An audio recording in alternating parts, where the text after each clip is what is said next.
সম্পদ গ্রহণ করার সময়, দোকান বাকি আনার সময় নিয়ত করলো আদায় করবেন, পরিশোধ করবেন।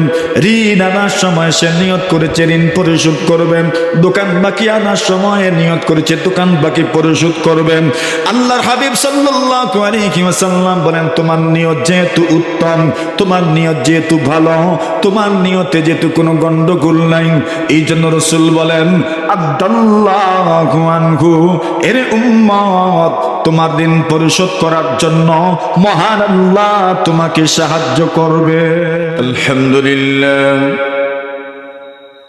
আলহামদুলিল্লাহি ওয়া কাফা ওয়া সালামুন আলা ইবাদিহিল্লাযীনা ইসতাফা।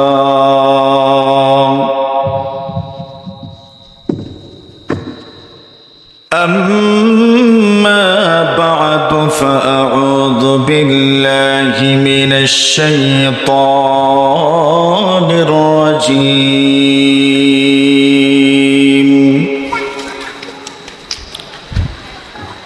بسم الله الرحمن الرحيم.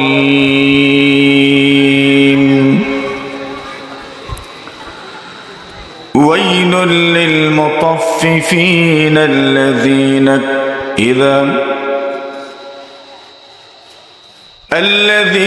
إذا اكتالوا على الناس يستوفون. وقال رسول الله صلى الله عليه وسلم: من اقتطع مال امرئ مسلم بغير حق لقي الله عز وجل وهو غضبان،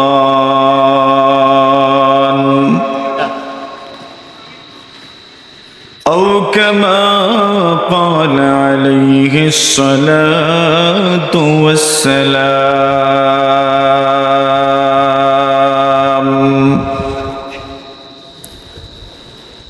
آمنت بالله صدق الله مولانا العظيم،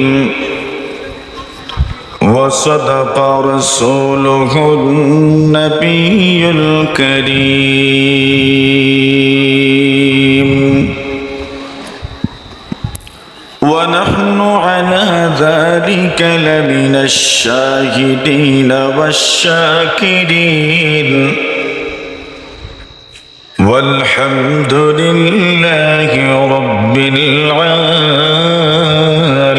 العالمين. صلى الله على سيدنا ومولانا محمد وعلى آله وأصحابه وسلم. صلى الله على سيدنا ومولانا محمد وعلى آله وأصحابه وسلم. ঐতিহ্যবাহী বিশাওড়া তাফসীর কমিটির উদ্যোগে আয়োজিত 30তম বার্ষিক ইসলামী মহাসম্মেলনের সম্মানিত সভাপতি মুআজ্জাজ মুকাররম হযরত উলামায়ে কেরাম, মুরব্বী সাহেবান, যুবক ভাইয়েরা, পর্দার আড়ালে অবস্থানরত অত্যন্ত শ্রদ্ধেয়া সম্মানিতা মা ও বোনেরা, আল্লাহ পাক রব্বুল আলামিনের অসংখ্য অগণিত শুকরিয়া আদায় করছি, যিনি আপনাকে আমাকে আজকের এই মোবারক আয়োজনে 30 বছরের সুদীর্ঘ সময় ধরে চলমান তাফসীর মাহফিলের এই শুভক্ষণে আমাদেরকে এই মোবারক জলসায় উপস্থিত হওয়ার তৌফিক দান করেছেন, এজন্য আমরা সকলেই শুকরিয়া আদায় করছি আলহামদুলিল্লাহ। এই সুদীর্ঘ 30 বছরের ভিতরে না জানি কত আল্লাহর ওলিরা এই দুনিয়া থেকে গত হয়ে গেছেন। এমন লোক এখানে হয়তো আছেন যারা দীর্ঘ 30 বছর থেকে এই মাঠে তাফসীর শুনছেন, আবার এর চাইতে কিছু কমও হতে পারে। কেউ হয়তো 20 বছর থেকে শুনছেন, কেউ হয়তো 25 বছর থেকে শুনছেন, কেউ তো বা 1 বছর বা 2 বছর এই মাঠে বসে তাফসীর শুনে দুনিয়া থেকে বিদায় হয়ে গেছে। এভাবে একদিন আমরা সকলেই দুনিয়া থেকে বিদায় হয়ে যাব, যার কারণেই আমাদের সামনে অত্যন্ত গুরুত্বপূর্ণ সময়, যেটা আমরা অতিক্রান্ত করছি। আমাদেরকে মৃত্যু হাতছানি দিয়ে ডাকছে, কখন যেন কার ডাক চলে আসে। কর্তৃপক্ষ চেষ্টা করছেন মাহফিলটাকে প্রাণবন্ত করার জন্য। সবচেয়ে বড় বিষয়, ওনারা নিজেদের এলাকার কৃতি সন্তানদেরকে সম্মানিত করছেন। নিজেরাই যদি নিজের সন্তানদের ইজ্জত না করি, কদর না করি, মূল্যায়ন না করি, তাহলে আমার সন্তানদেরকে মূল্যায়ন করব কে? কথা বুঝেন না? এজন্য নিজেরা নিজেদের সন্তানদেরকে মূল্যায়ন করা দরকার।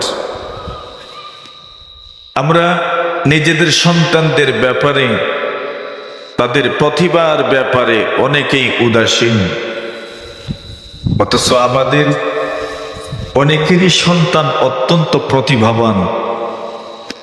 অন্যের সন্তানদের প্রতিভা দেখে আমরা নিজেরা বড় আক্ষেপ করি, কিন্তু কোনোদিন এমন সময় তো হইল না আমাদের নিজের সন্তানদের প্রতিভা, নিজের সন্তানদের যোগ্যতা, নিজের সন্তানদের পারদর্শিতা উপভোগ করার মতো সময় সুযোগ আমাদের হয়ে ওঠে না। এটা আমাদের জন্য অত্যন্ত দুর্ভাগ্যের ব্যাপার। তো আমি কর্তৃপক্ষকে মোবারকবাদ জানাচ্ছি এই মহৎ উদ্যোগ গ্রহণ করার জন্য। আল্লাহ তাআলা তাদেরকে দুনিয়া আখিরাতে ইজ্জত সম্মান দান করুন, আমরা সকলেই বলি আমিন। আমিন। আমি আপনাদের সামনে সূরাত তাতফিফ, সূরা মুতাফফিফিন থেকে আমি সামান্য তিলাওয়াত করেছি। মহানবী হযরত মুহাম্মদুর রাসূলুল্লাহ সাল্লাল্লাহু আলাইহি ওয়াসাল্লামের অসংখ্য অগণিত আহাদিসের ভান্ডার থেকে এক হাদিসও আমি আপনাদের সামনে পাঠ করেছি। দিন বলতে আমরা কি বুঝি? ঈমান, ইসলাম, আকীদা, ইবাদাত, মুআমালাত, মুআশারাত, আখলাকিয়াত, এই সবগুলো দ্বীনের অন্তর্ভুক্ত। দ্বীন একটা ব্যাপক অর্থবোধক শব্দ, যার ভিতরে ঈমানিয়াত আছে, আকাইদের মাসআলা মাসাইল, ইবাদাত আছে। ইবাদাত বলতে 5 ওয়াক্ত নামাজ, বছরে 1 বছর রমজান মাসের রোজা, স্বাবলম্বী হলে, নেশাব পরিমাণ মালের মালিক হলে বৎসরে 1 বার যাকাত প্রদান, যদি উনি স্বাবলম্বী হন এবং সক্ষমতা রাখেন তাহলে জীবনে 1 বার হজ করা।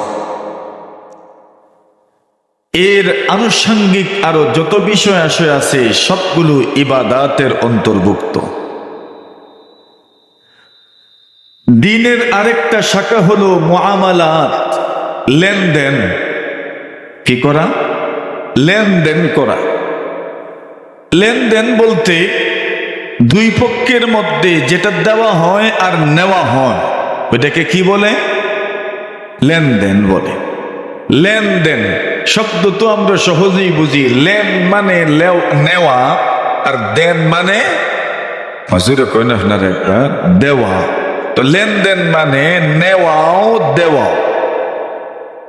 এটা মুআমালাতের গুরুত্বপূর্ণ একটা অনুষঙ্গ। শরীয়ত দ্বীনের আরেকটা গুরুত্বপূর্ণ শাখা হচ্ছে মুআশারাত, চলাফেরা, ওঠা বসা, সামাজিকতা। দ্বীনের আরেকটা গুরুত্বপূর্ণ ব্যাপার স্যাপার হচ্ছে আখলাকিয়াত, আদাব, শিষ্টাচার, নীতি নৈতিকতা। এই সবগুলো দ্বীনদারির অন্তর্ভুক্ত।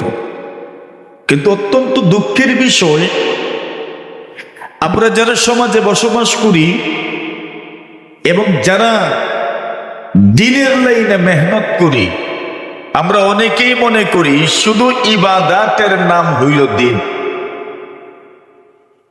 যেমন মনে করেন নামাজ পড়া, নফল নামাজ পড়লাম, মাগরিবের পরেও পড়লাম, তাহাজ্জুদের সময়ও পড়লাম, ফজরের পরে ইশরাক পড়লাম, রোজা রাখলাম, বৎসরে এক মাসের রোজা তো রাখলামই, প্রত্যেক মাসের 3 দিনও রোজা রাখলাম, প্রত্যেক সপ্তাহের সোমবারেও রোজা রাখলাম, বৃহস্পতিবারেও রোজা রাখলাম, যাকাত দিলাম, যাকাত ফরজ ছাড়া নফল ভাবেও সদকা করলাম, হজ করলাম, উমরা করলাম, জীবনে নফল হজ করলাম, উমরাও করলাম। এই সবগুলো দ্বীনের মাত্র একটা অনুষঙ্গ ইবাদাতের সাথে সম্পর্কিত। কয়টা? মাত্র একটা। এটার নাম হইল ইবাদত। এখন রয়ে গেল কি? মুআমালাত রয়ে গেল, মুআশারাত রয়ে গেল, আখলাকিয়াত রয়ে গেল, এর আগে ঈমানিয়াত রয়ে গেল। ঈমানিয়াত তো এত কঠিন না, বড় বড় ব্যাপার স্যাপারগুলোর উপর ঈমান আনা, এগুলোই ঈমানিয়াতের অন্তর্ভুক্ত। আমরা অনেক কিছু বুঝেও না বুঝেও ঈমানিয়াতের উপর আমাদের বিশ্বাস আছে, আমলও আছে। কিন্তু সবচেয়ে বেশি অবহেলিত হলো আমাদের কাছে মুআমালাত, মুআশারাত, আখলাকিয়াত। পারস্পরিক লেনদেন, পারস্পরিক উঠা বসা, সামাজিকতা, নীতি নৈতিকতা, এই ব্যাপারগুলোর যত বিধিবিধান আছে, এই বিধিবিধান সম্পর্কে আমাদের যতটুকু জানার দরকার এতটুকু আমরা জানিও না, যতটুকু আমল করা দরকার এতটুকু আমরা আমলও করি না। কথা ঠিক না বেঠিক? এটা হইল মুআমালাতের অবস্থা। অথচ মুআমালাত কত গুরুত্বপূর্ণ বিষয়। রাসূল করিম সাল্লাল্লাহু আলাইহি ওয়াসাল্লামের সাহাবায়ে কেরাম বলেন, জনাবে নবী আকরাম সাল্লাল্লাহু আলাইহি ওয়াসাল্লাম যখনই আমাদেরকে বয়ান করতেন, আমাদেরকে ওয়াজ করতেন, তখনই নবী আকরাম সাল্লাল্লাহু আলাইহি ওয়াসাল্লাম এই কথাটা আমাদেরকে গুরুত্বের সাথে বলতেন, লা ঈমান লিমান লা আমানাতা লাহু ওয়ালা দীন লিমান লা আহদা লাহু। আল্লাহর রাসূল আমাদেরকে স্বাভাবিকভাবে যখনই ওয়াজ করতেন তখনই রাসূল আমাদেরকে বলতেন, যার মধ্যে আমানতদারি নাই তার যেন ঈমানই নাই, যার প্রতিশ্রুতি, প্রতিজ্ঞা, ওয়াদা রক্ষা করার গরজ নাই তার মধ্যে যেন দ্বীনদারিই নাই। এই কথা আমার না রাসূলের? যখনই রাসূল ওয়াজ করতেন, আল্লামা খাতাবানা রাসূলুল্লাহ সাল্লাল্লাহু আলাইহি ওয়াসাল্লাম খুতবাতান ইল্লা ইন্নাহু কাল লা ঈমান লিমান লা আমানাতা লাহু ওয়ালা দীন লিমান লা আহদা লাহু। যখনই রাসূল আমাদের সামনে বক্তব্য দিতেন, ইল্লা আন্নাহু ক্বাল ইন্নাহু লা আমানাতা লিমান লা ঈমান লিমান লা আমানাতা লা ওয়ালা দীন লিমান লা আহদা। রাসূল যখনই বক্তব্য দিতেন তখনই বলতেন, যার মধ্যে আমানতদারি নাই, তার মধ্যে যেন কি নাই, মাতুই না ঈমানই নাই। ওয়ালা দীন লিমান লা আহদা লা, যার মধ্যে প্রতিশ্রুতি, প্রতিজ্ঞা, ওয়াদা রক্ষা করার গরজ নাই, তার মধ্যে যেন দিনদারিই নাই। এখন বলেন তো, রসুলের এই কথা যদি আমরা সামনে রাখি, তাহলে আমাদের ইমানের অবস্থা আর দিনদারির অবস্থা মোটামুটি এটা আমাদের সামনে বাসত। যার মধ্যে আমানতদারি নাই, রসুল বলছেন তার মধ্যে যেন কি নাই, দিন তার ইমানই যেন নাই। যার মধ্যে প্রতিশ্রুতি, প্রতিজ্ঞা, ওয়াদা রক্ষা করার গরজ নাই, তার মধ্যে যেন কি নাই, দিনদারি নাই। অথচ আমরা নিজেদেরকে কত বড় বড় দিনদার মনে করি। কথা বলেন ঠিক না বেটি? তো রসুলের কথা, এখন আমাদের দিনদানির অবস্থা, আমাদের ইমানের অবস্থা তো প্রকাশ পাইল। রসুল যখনই বক্তব্য দিতেন তখনই এই কথাগুলো বলতেন। শরীয়তে মুআমালাত তথা লেনদেনের বিষয়গুলো এত বিস্তৃত, ফিকহের কিতাবগুলো খুললে দেখা যায়, আমাদের ফিকহের সবচেয়ে বড় কিতাব যেটা আমাদের মাদ্রাসাগুলোতে পড়ানো হয়, ওই কিতাবের নামগুলো হিদায়া। এই হিদায়ার 4 খণ্ডের মধ্যে 1 খণ্ডের ভিতরেই ইবাদাতের আলোচনা শেষ, আর বাকি 3 খণ্ডের ভিতরে মুআমালাত আর মুআশারাতের আলোচনা। সুবহানাল্লাহ। ইবাদত কয় খণ্ড? আর বাকি 3 খণ্ডেই কি?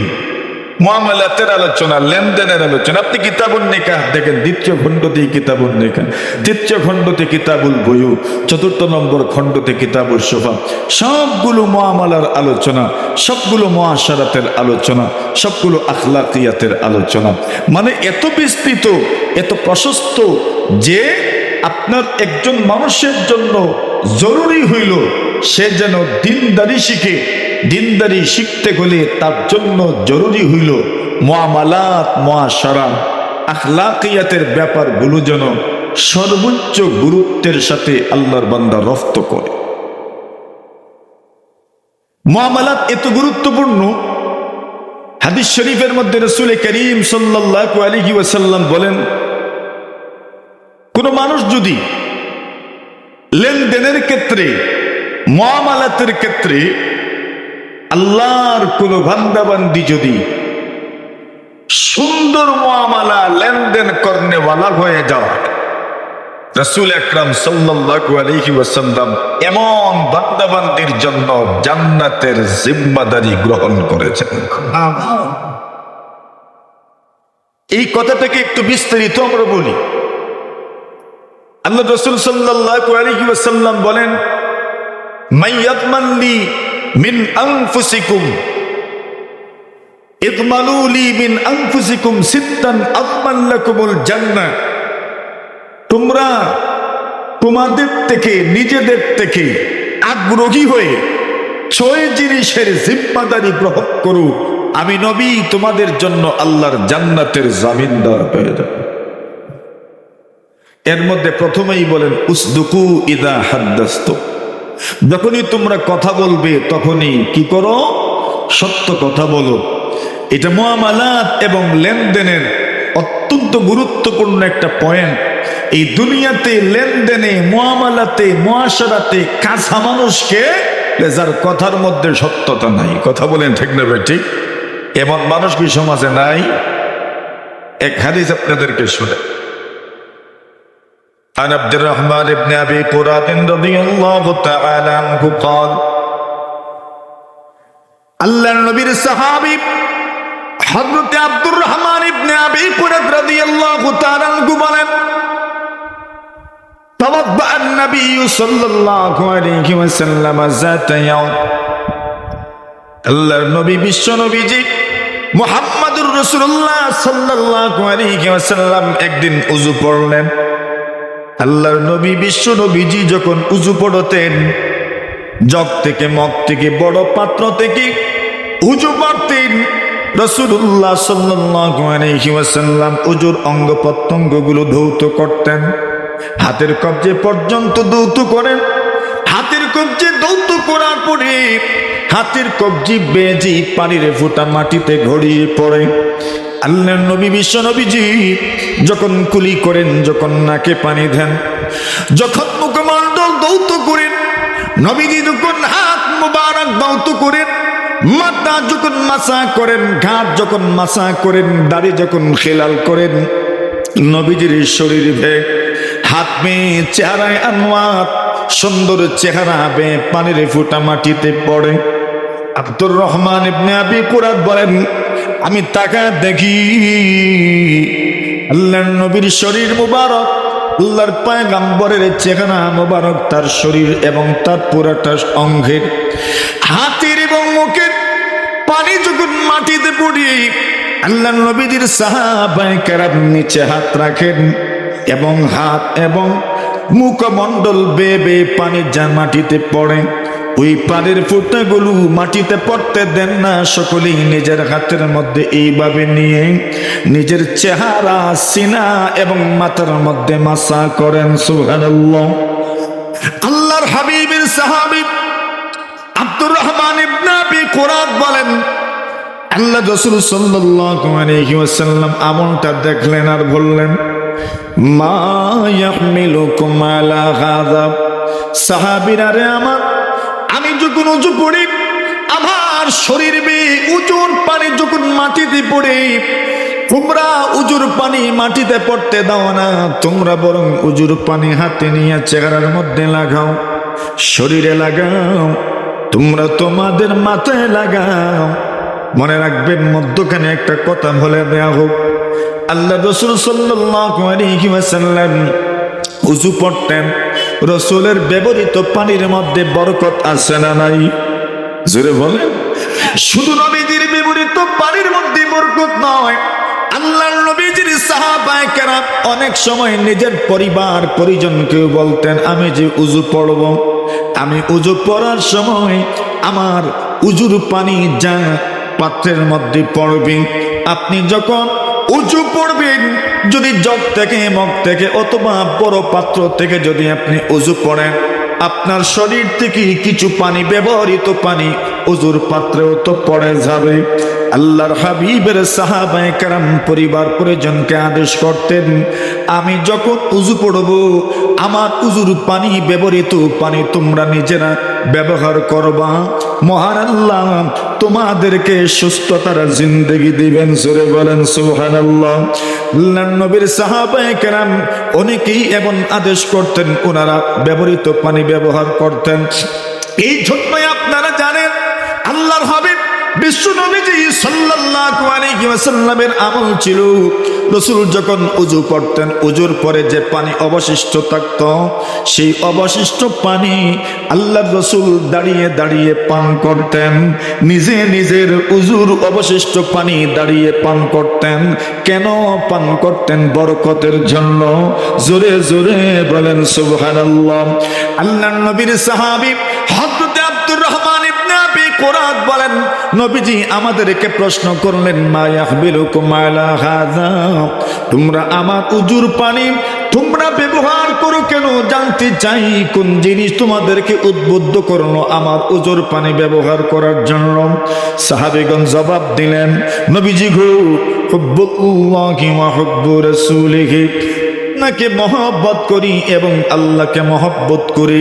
আল্লাহর মহব্বত এবং নবীজির মহব্বত, এই দুই মহব্বতের কারণে উযুর পানি আমরা আমাদের গায়ে লাগাই। নবী গো, আপনাকে মহব্বত করে এই জন্য আপনার শরীর বেয়ে যে উযুর পানি মাটিতে পড়তে চায়, ওই পানির ফোঁটা মাটিতে পড়তে দেই না। আপনার মহব্বতের কারণে আপনার উযুর পানির সাথেও আমাদের মহব্বত, এই জন্য আপনার উযুর পানি আমরা আমাদের গায়ে লাগাই। আল্লাহর নবীজি, বিশ্ব নবীজি বলেন, সাহাবীরা রে আমার, শুধু শুধু আমার উযুর পানি ব্যবহার করাই আমার মহব্বতের পরিচয় নয়, আমার মহব্বতের পরিচয়ক নয়।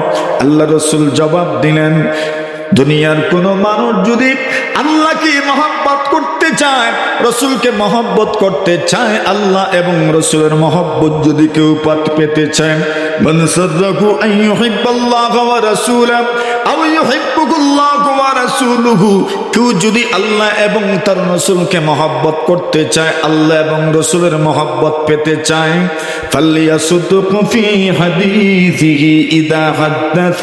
আল্লাহ রসুল বলেন, মহব্বতের পরিচয় যদি দিতে চাও, যদি আল্লাহ এবং নবীজির মহব্বত পেতে চাও, তবে প্রথম নম্বর আমল হইল যখন কথা বলবেন সত্য কথা বলবেন।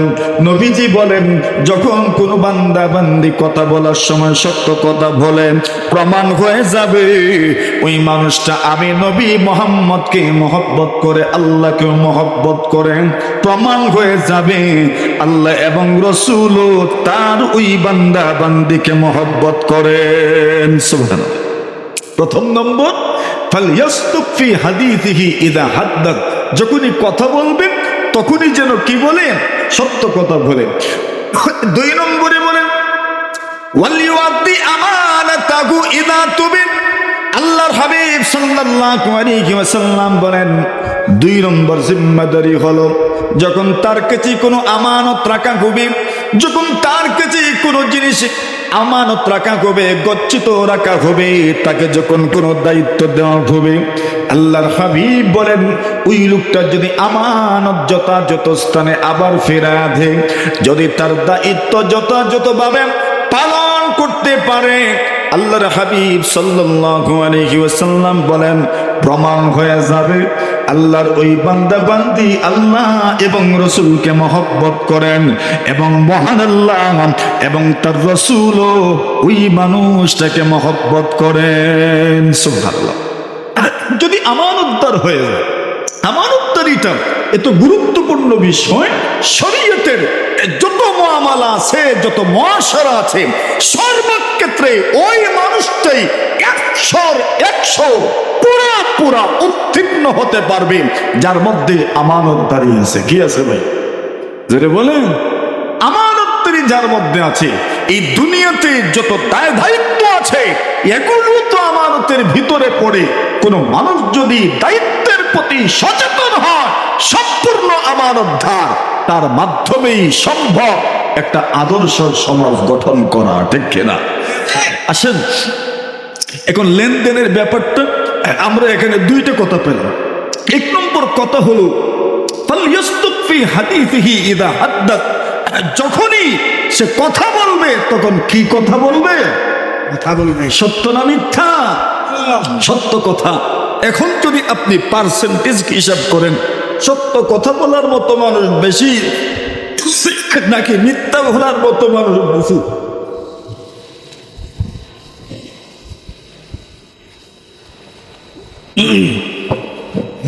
সমাজে মিথ্যা কথা বলার মতো মানুষের অভাব নাই। এমন মানুষও আছে প্রতিটি মুআমালায় লেনদেনে সবচেয়ে বেশি মিথ্যার আশ্রয় গ্রহণ করে। আছে না? নেই? মা তুই না আসেনি এমন মানুষ? এই কথাটা এক হাদিসের মাধ্যমে বুঝায় দেয়। আল্লাহ রাসূল বলেন,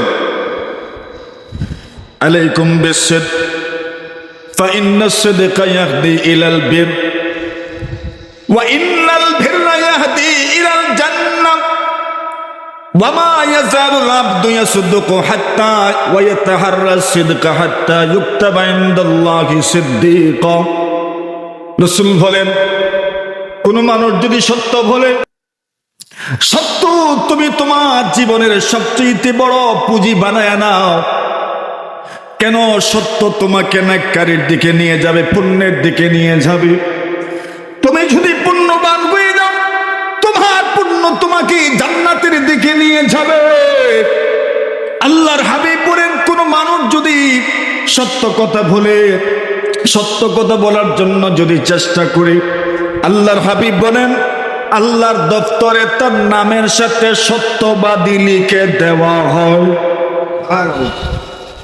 একজন মানুষ যদি আল্লাহর রেজিস্টারে, আল্লাহর দপ্তরে সত্যবাদী যদি তার নামের সাথে লিখে দেওয়া হয়, তাহলে বলুন তো ওই ব্যক্তির মর্যাদা আসমানেও জমিনেও কম না বেশি?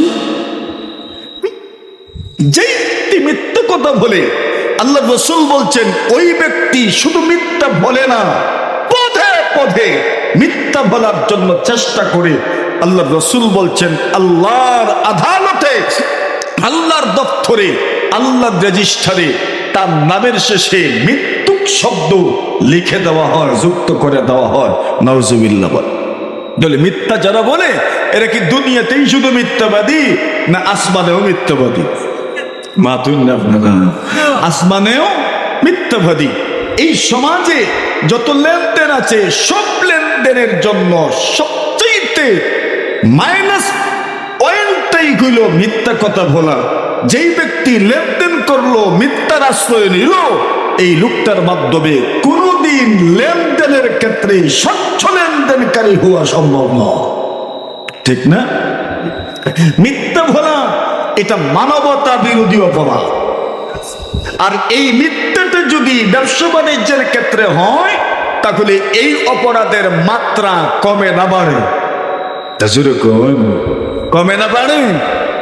যখন মানুষ মিথ্যে কথা বলে, এই লোকটা মিথ্যার মাধ্যমে প্রতারণার আশ্রয় নিল, অন্যকে ধোঁকা দিতে চাইল। ধোঁকা দেওয়া মানবতা বিরোধী অপরাধ। ধোঁকা দেওয়া কি মানবতা বিরোধী অপরাধ। শুধু নারী অধিকারের নাম মানবাধিকার নয়, মানুষকে ধোঁকা না দেওয়া এটাও মানবাধিকার। যে ব্যক্তি ধোঁকা দিল মানবতা বিরোধী অপরাধ করলো। এখন দেখেন, যে ব্যক্তি ধোঁকা দিল মানবতা বিরোধী অপরাধ করলো। যদি লেনদেনের ক্ষেত্রে কেউ ধোঁকা দেয়, যদি ব্যবসা বাণিজ্যের ক্ষেত্রে কেউ ধোঁকা দেয়, তাহলে তার ধোঁকা দেওয়ার অপরাধের মাত্রা কমলো না বাড়লো? এমনিতেই ধোঁকা দেওয়া মানবতা বিরোধী অপরাধ। আর যদি ওই ধোঁকা দেওয়াটা ব্যবসার ক্ষেত্রে পাওয়া যায়, লেনদেনের ক্ষেত্রে পাওয়া যায়, তাহলে অপরাধের মাত্রা কমলো না বাড়লো? বাড়লো। তাহলে ধোঁকা দেওয়া, এই ধোঁকাবাজির কারণে সঠিকভাবে মানুষ লেনদেন করতে পারে না। ছোট্ট একটা উদাহরণ আপনাদের সামনে পেশ করি, কষ্ট হইতেছে আপনারা। আল্লাহ রাসূল সাল্লাল্লাহু আলাইহি ওয়াসাল্লাম হাদিস শরীফের মধ্যে বলেন, লা দারারা ওয়া লা দিরারা। ব্যবসা বাণিজ্যের ক্ষেত্রে, লেনদেনের ক্ষেত্রে শরীয়তের মূলনীতি লা দারারা ওয়া লা দিরারা। নিজেও ধোঁকা দিবা না, নিজেও ধোঁকা খেও না, নিজেও ক্ষতি করিও না, নিজেও ক্ষতিগ্রস্ত হইও না। আল্লাহর নবী বলেন, তুমি দুনিয়ার কোনো মানুষের ক্ষতি করার চেষ্টা করো না, নিজেও ক্ষতিগ্রস্ত হইও না। এই জন্য শরীয়তের মূলনীতি হলো লা দারারা ওয়া লা দিরারা। আল্লাহর হাবিব সাল্লাল্লাহু আলাইহি ওয়াসাল্লাম একদিন বাজারে গেলেন। মাত্র রাসূলুল্লাহ সাল্লাল্লাহু আলাইহি ওয়াসাল্লাম আলা সুবরাতি তাম। আমরা যখন বাজারে যাই, অনেক সময় খাদ্য কেনার জন্য, ধান কেনার জন্য, গম কেনার জন্য, অথবা অন্যান্য কোনো ধরনের সবজি কেনার জন্য খাদ্য বিক্রেতার পাশ দিয়ে যায়। স্টক করে রাখা আছে খাদ্যের বিভিন্ন আইটেম। আল্লাহ রাসূল সাল্লাল্লাহু আলাইহি ওয়াসাল্লাম এমনই ভাবে একজন খাদ্য বিক্রেতার পাশ দিয়ে গমন করেছেন। নবীজির মনে হলো একটু পরীক্ষা করে দেখে নেই ওই লোকটা সঠিকভাবে বিক্রি করছে নাকি কোনো ধরনের ভেজাল আছে। আল্লাহর হাবিব সাল্লাল্লাহু আলাইহি ওয়াসাল্লাম ফাআদখালা রাসূলুল্লাহ সাল্লাল্লাহু আলাইহি ওয়াসাল্লাম ইয়াদাহু ফিহা। আল্লাহর নবীজি ওই খাদ্যের স্তূপের ভিতরে নিজের হাতটা এমন ভাবে ঢোকায়া দিলেন, ফানালাত আসাবিউহু বালালা। নবী যখন খাদ্যের স্তূপের ভিতরে হাত ঢুকিয়েছেন, খাদ্যের স্তূপের উপরের অংশ শুকনা, ভিতরের অংশ ভিজা। ভিতরের অংশ, উপরের অংশ শুকনা। কি বুঝা গেছে? সঠিক না ভেজাল? মজুরে কোন আল্লাহর হাবিব সাল্লাল্লাহু আলাইহি, এমনও আসেনি আপনার সমাজে? জোরে কোন আসেনি এমন আমাদের সমাজ? আল্লাহর হাবিব সাল্লাল্লাহু আলাইহি ওয়াসাল্লাম এই দুনিয়াতে ভোক্তাদের অধিকার রক্ষা করার জন্য ভোক্তা অধিকার দপ্তরের কর্মকর্তারা মাঝে মধ্যে মাঠে নামেন এবং বিভিন্ন দোকানে চেক করেন আর বিভিন্ন দোকানওয়ালাদেরকে জরিমানা করেন।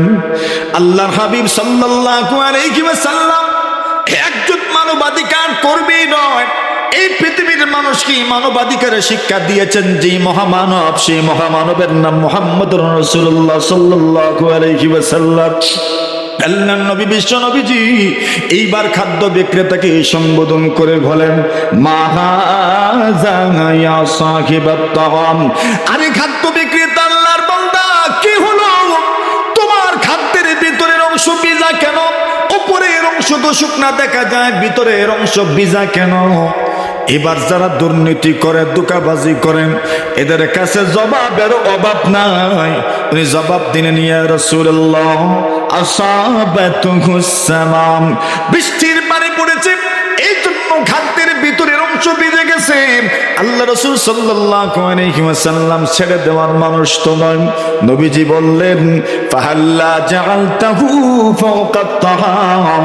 যদি তোমার এই খাদ্যের স্তূপের উপর, খাদ্যের জিনিসের উপর যদি বৃষ্টির পানি পড়েও যায়, তবে তুমি কেন ভিতরে রাখবা, উপরে রাখলা না কেন? কাইয়ারাকুন নাস।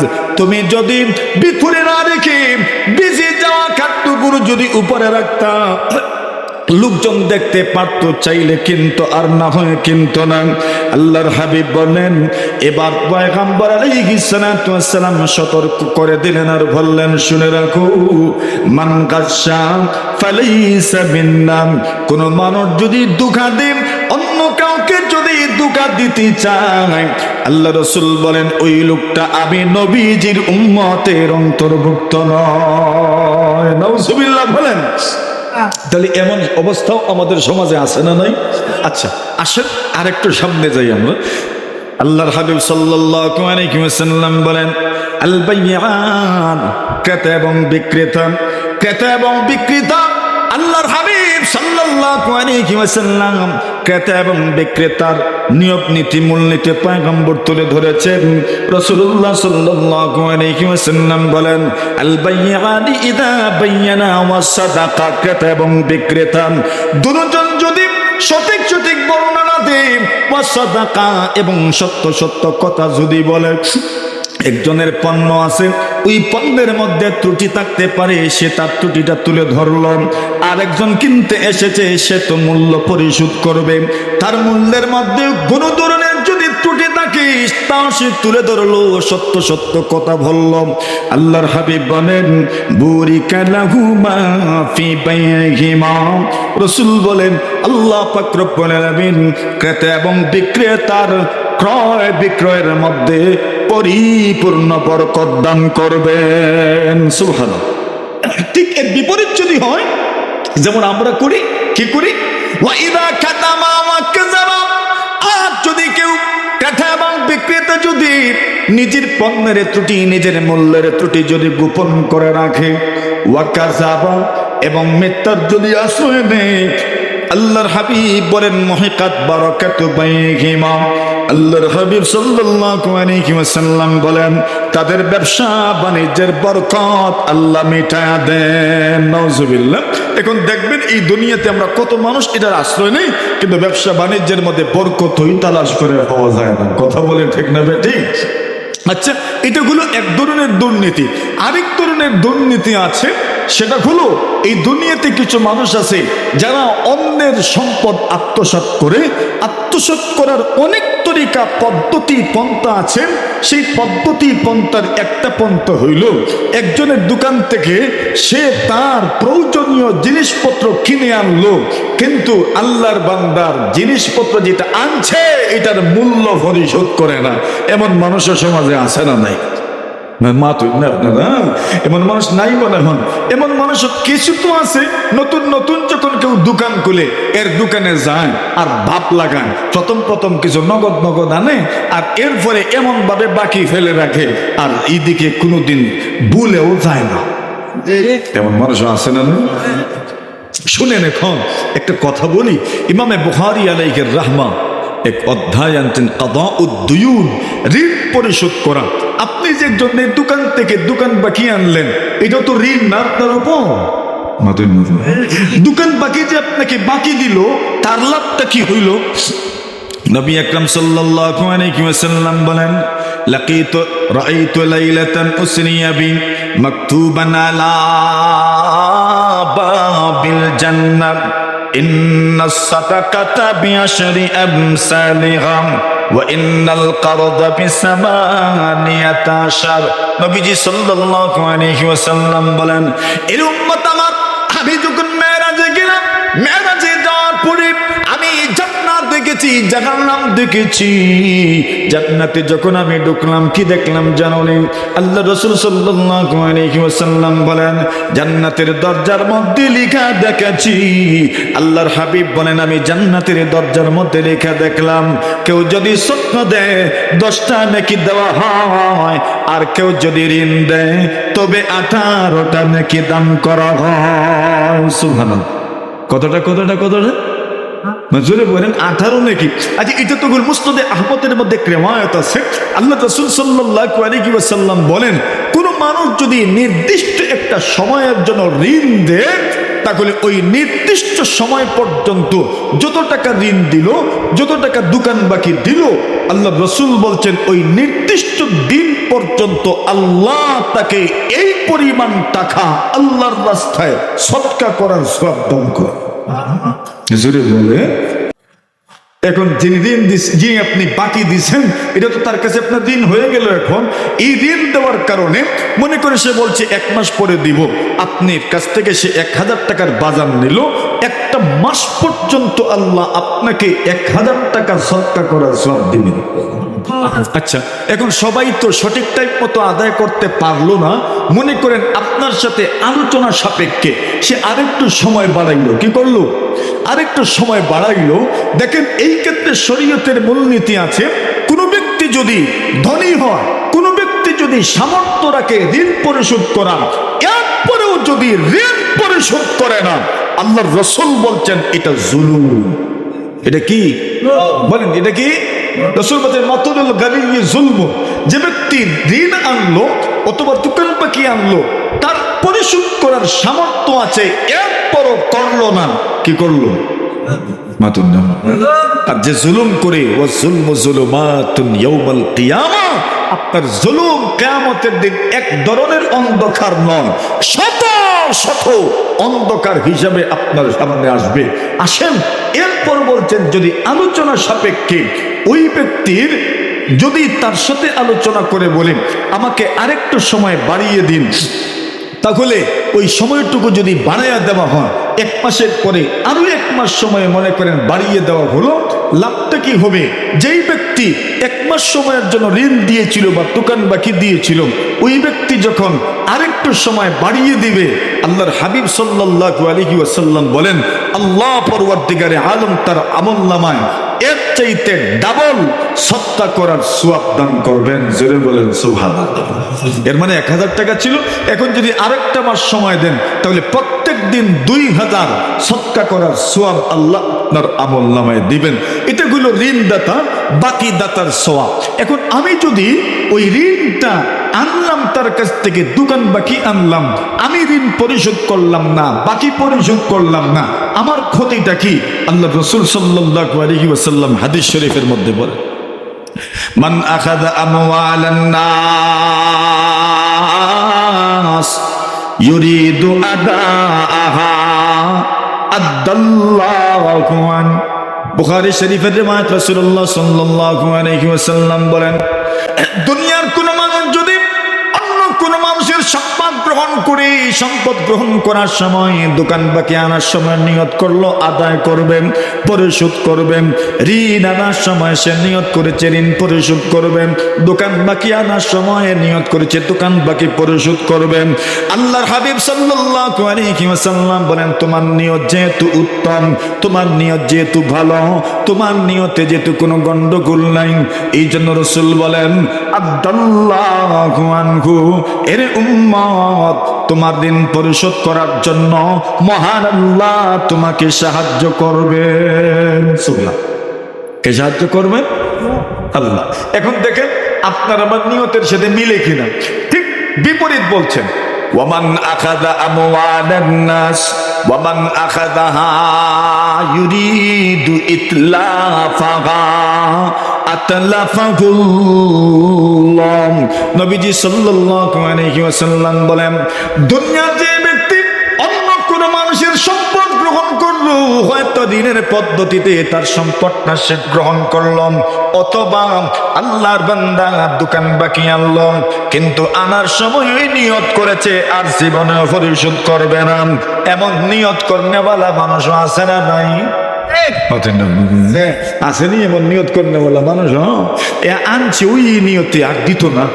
আল্লাহর হাবিব সাল্লাল্লাহু আলাইহি ওয়াসাল্লাম বলেন, তুমি তার সম্পদ গ্রহণ করেছো, তোমার নিয়ত হলো তুমি মাইরা খাইবা, তুমি তার ঋণ পরিশোধ করবা না, তার দোকান বাকি পরিশোধ করবা না। আল্লাহ রাসূল সাল্লাল্লাহু আলাইহি ওয়াসাল্লাম বলেন, অপেক্ষায় থাকো, আতাল্লাফাহুল্লাহ। আল্লাহ রাসূল বলেন, তুমি তার সম্পদটা নষ্ট করার জন্য নিয়ত করেছো, তুমি তার সম্পদ মাইরা খাইবা, এই নিয়তে তুমি তার সম্পদ গ্রহণ করেছো। আল্লাহ রাসূল সাল্লাল্লাহু আলাইহি ওয়াসাল্লাম বলেন, আতাল্লাফাহুল্লাহ, আল্লাহ তার সম্পদ ধ্বংস করে দিবেন, আল্লাহ তাকেও ধ্বংস করে দিবেন। কিন্তু যদি তুমি আল্লাহর বলি, তুমি যদি ঋণ গ্রহণ করার সময়, দোকান বাকি গ্রহণ করার সময় তুমি যদি নিয়ত করো পরিশোধ করবা, আল্লাহ তোমাকে সাহায্য করবেন। আর যদি তোমার নিয়ত তাকে পরিশোধ করবা না, আল্লাহ তোমাকে ধ্বংস করে দিবেন। নবীজি সাল্লাল্লাহু আলাইহি ওয়াসাল্লাম এর একটা উদাহরণ আমাদের সামনে আছে। পয়গম্বর আলাইহিস সালাতু ওয়াসসালাম বলেন, বনি ইসমাঈলের একজন মানুষ আল্লাহর বলি আরেক এলাকার একজন ধনাঢ্য ব্যক্তির কাছে গেছে ঋণ আনার জন্য। কত টাকার ঋণ? 1000 দিনারের মতো ঋণ আনতে গেছে। 1000 দিনারের ঋণ বর্তমান জমানার হিসাব মতো কোটি কোটি টাকা। সুবহানাল্লাহ, এত টাকা ঋণ আনবে। এখন এত টাকা যদি কেউ ঋণ চান, আপনি কি কোনো সাক্ষী ছাড়া আর জিম্মাদার ছাড়া, কোনো ধরনের যে কোনো একটা এভিডেন্স ছাড়া আপনি কি ঋণ দিয়ে দিবেন?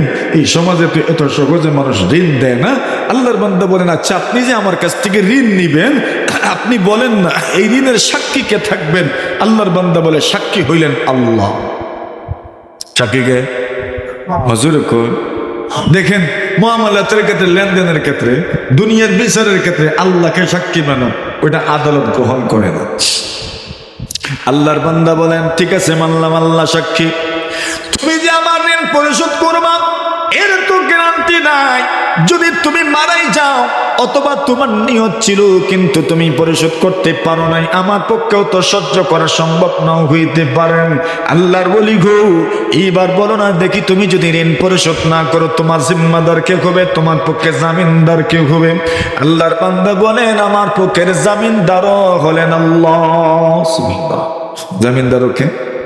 নিয়ত আছে তার পুরো আদায় কর। হাদিস বুখারী শরীফের রিওয়ায়াত। আল্লাহ রাসূল সাল্লাল্লাহু আলাইহি ওয়াসাল্লাম বলেন, একটা নির্ধারিত টাইম ছিল, ওই টাইমের ভিতরে আমি আপনার ঋণ পরিশোধ করব। এখন যে এলাকা থেকে ঋণ আনছেন ওই এলাকাটা একটু দূরে, মধ্যখানে নদী আছে, নদী পাড়ে দিয়ে যেতে হয়। আল্লাহর বান্দা 1000 দিনারের ঋণ নিয়ে পরিশোধ করার জন্য নদীর পাড়ে পৌঁছলো। সকাল থেকে সন্ধ্যা পর্যন্ত অপেক্ষায় থাকলো, নৌকা নাই, নদী পারাপারের কোনো ব্যবস্থাই নাই। মানে নদী পার হতে যদি পারে না, তো ঋণদাতার হাতে ঋণ সে পৌঁছাতে পারবে না, পরিশোধ করতে পারবে না। সন্ধ্যা পর্যন্ত অপেক্ষা করছে আর মনে মনে ভাবছে, আহারে আল্লাহকে সাক্ষী মেনেছি, আল্লাহকে জিম্মাদার মেনেছি, আল্লাহকে জামিনদার মেনেছি। এই মুহূর্তে যদি আমি ঋণ তার কাছে পৌঁছাতে না পারি, পরিশোধ যদি না করি, তাহলে আমার আল্লাহকে আমি রাখলাম করি। ঠিক আছে না? আমি তো আল্লাহকে সাক্ষী মানছি, আল্লাহকে জামিনদার মানছি, জিম্মাদার মানছি। আমি যদি পরিশোধ করতে না পারি, তাহলে এখানে আল্লাহর ইজ্জত আমি রাখলাম কই? আল্লাহর বান্দা পুরোটা দিন শুধু এই আক্ষেপ করছে, আর এই চিন্তায় আল্লাহর বান্দা গরমাক্ত হয়ে গেছে, ঘেমে গেছে, পেরেশান হয়ে, হন্য হয়ে নদী পারাপারের কোন একটা ব্যবস্থা খুঁজছে, কিন্তু ব্যবস্থা তো আর পায় না। আল্লাহর বান্দা সন্ধ্যা নাগাদ চিন্তা করলো, নৌকার পাবেই না, তবে ঋণ পরিশোধ করে যাবেন না। সুবহানাল্লাহ, কেমনে করতো? আল্লাহর বান্দা দেখে নদী দিয়ে ভেসে ভেসে একটা গাছের টুকরা আসতেছে, বড় একটা লাকড়ি, বড় একটা গাছের টুকরা আসতেছে। আল্লাহর বান্দা ওই গাছের টুকরা থামাইলো, আর গাছের টুকরার ভিতরে 1000 দিনার, মানে কয়েক কোটি টাকা। সুবহানাল্লাহ, আপনি কি কোনো নিশ্চয়তা ছাড়া একদম অনিরাপত্তায় আপনার কোটি কোটি টাকা রেখে আসবেন। আল্লাহর বান্দার ইয়াকিন আর ভরসা তো দেখেন। আল্লাহ রাসূল বলছেন, মান আখাযা আমওয়ালান নাস ইউরিদু আদাআহা তাল্লাহু আনহু। কেউ যদি মানুষের সম্পদ গ্রহণ করে এই নিয়তে সে আদায় করবে, পরিশোধ করবে, রাসূল বলছেন আল্লাহ তার পক্ষ থেকে তার ঋণ পরিশোধ করবেন। সুবহানাল্লাহ। আর এই ব্যক্তি তো আল্লাহকে জিম্মাদার মানছে। সুবহানাল্লাহ। আল্লাহর বান্দা ওই লাকড়ির টুকরার ভিতরে, গাছের টুকরার ভিতরে সে 1000 দিনার রেখে দিল আর ছোট্ট একটা চিরকুট লিখে দিল। চিরকুটের মধ্যে ছিল, ভাই আমি আপনার কাছ থেকে অমুক তারিখে ঋণ গ্রহণ করেছিলাম। আপনি জিজ্ঞাসা করেছিলেন সাক্ষী কে হবে, আমি বলেছি আল্লাহ হবেন সাক্ষী।